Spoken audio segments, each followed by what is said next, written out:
তাহলে এই প্রজন্ম নষ্ট হবে না।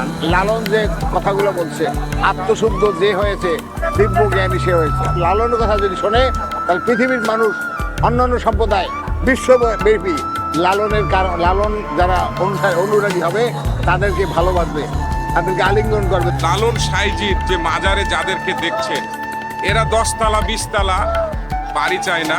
এরা কি চায়? এরা আল্লাহ রাসূলকে চায়। একজন মানুষ দিয়ে আবার আরেকজন মানুষ বানানো হয়।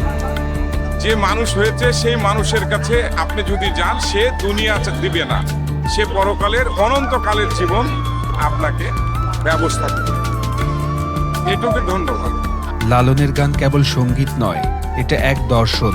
তিনি শেখান মানুষকে চিনতে পারলেই ঈশ্বরকে চেনা যায়। লালন সাহেব হয়তো শরীরে বেঁচে নেই, কিন্তু তার আত্মা আজও বেঁচে আছে প্রতিটি মানুষের হৃদয়ে।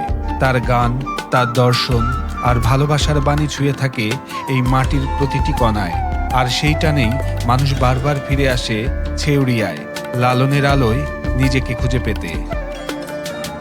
যার যার ধর্ম সেই সেই করে, আমার বলা অকারণ, সবাই কে আর হবে ভবে ধর্মপরায়ণ।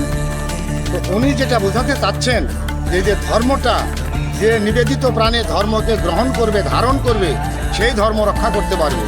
আর যার ধারণ করার মতো ক্ষমতা নাই, বোঝার মতো ক্ষমতা নাই, মনুষ্যত্ববোধ জন্ম নেয়নি, সে কোনোদিনই ধর্ম পালন করতে পারবে না। তাই উনি বলে গেছেন, যার যার ধর্ম সেই সেই করে, তোমার বলা অকারণ, সবাই কে আর হবে ভবে ধর্মপরায়ণ। এখানে আসার মুখ্য উদ্দেশ্য কি, যদি আমাদেরকে একটু বলতেন? আচ্ছা, এখানে আসার মুখ্য উদ্দেশ্য এই যে লক্ষ লক্ষ মানুষের একটা মহামিলন হচ্ছে, এবং ওনার এই ডাকে এত ভক্তবৃন্দ এখানে, কেউ চোখের জল ফেলিচ্ছে, কেউ কান্না করছে, কেউ মানে ওনার কাছে কিভাবে যে আকুতি মিনতি করছে। একমাত্র উনি যদি আমাদের প্রতি লক্ষ্য রাখেন, ওনার পথে আমরা চলতে পারি, ওনার আদেশ নিষেধ আমরা মূল্যায়ন করতে পারি, তাহলে আমাদের জীবদ্দশায় আমরা আসলে মানুষ হতে পারবো। এই উদ্দেশ্য নিয়েই আমরা এখানে এসেছি। বিশাল সমাবেশ সত্ত্বেও এখানে এক নির্মল শান্তি বিরাজ করছে।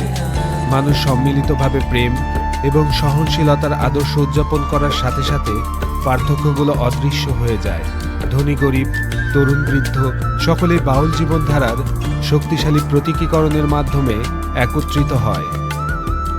কিন্তু কেন এই উৎসবের এত গভীর অর্থ রয়েছে? এর সবকিছুই লালনের তৈরি দর্শনের মধ্যে নিহিত।